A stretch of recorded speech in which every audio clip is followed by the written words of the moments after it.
Let's turn our attention to the Schiller family. Is it possible to balance raising a family with a busy spiritual routine? And if circumstances allow, can parents reach out for spiritual goals, even full-time service?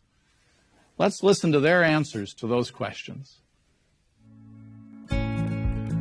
Sometimes people say, well, what was your secret? How did you raise 6 kids? We got married September 16th, 1972.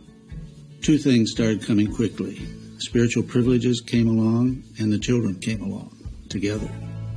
I was made an elder shortly after the elder arrangement came into effect. The kids were just part of all that. I think sometimes they didn't know. We were doing substitute work with 5 children, and I don't think they even knew what we were doing. In 1989, we were pioneering, and then we had the opportunity to help out at Bethel, maybe a week or 2 at a time. About that time, Patterson was starting up, and we kind of recognized that maybe we were getting too comfortable. We went in, and one time at Bethel today, if you need a doctor out of Patterson, why, we'd be available. Or we could make ourselves available, maybe. And wouldn't you know it, shortly after we got a call, how quick could you sell your place and be up here? So we went to Bethel with 6 kids, sold our house at a loss so we could do that, and started a new life there. So we learned pretty quick, don't turn down any privileges, and especially not because we had kids. When we went to Bethel, the oldest one was 17.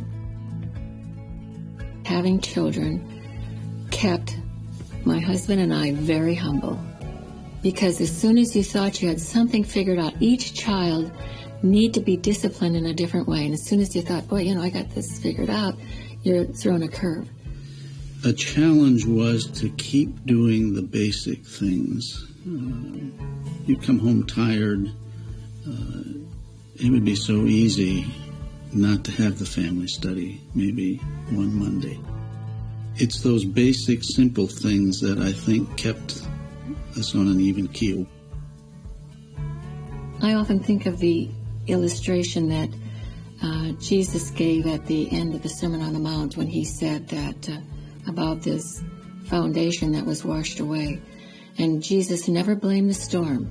He blamed the foundation.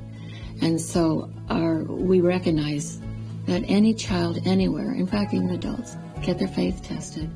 So we tried to really make sure they had a good foundation that didn't get washed away. Prepare them. Let them learn how to deal with people while they're under your care, and get them ready for life. We got to thinking other parents require their kids to go to college, so we just required them to pioneer for a year. Any kind of education, any kind of secular education, can teach you how to have a skill so that you have a job. But the Bible teaches you how to live. And it teaches you principles that you can live your life by. And all of them kept pioneering. They did various jobs to support themselves. They cleaned, they worked in lumber yards, they worked on roofing. None of them have a complicated life that holds them down. I wanted everlasting life for my children, and I knew I would have to give them back to Jehovah. We have to realize we don't own our children, Jehovah does. And we have to respect that. We're not telling them what to do anymore. We appreciate and we're very, very thankful when our children, as far away as they are and as busy as they are, that they take the time to communicate with us. And I know you won't remember this, but I remember one time before you fell asleep at night, I said, all that you have done for Jehovah, what would you like in return? Do you remember what you said? You said 3 words. All my children. In Deuteronomy it said, I put life and death before you, and you must choose. So we can do what we could as parents, some things good, some things not so good. In the end, each one had to make his or her own decision. And that's why, again, not any secret, we're so proud of what the kids decided and how they turned out because it was their decision. I think that's the thing that we've learned is don't turn down opportunities. Isn't it wonderful to hear of ones like Brother and Sister Schiller who have offered their gifts to Jehovah?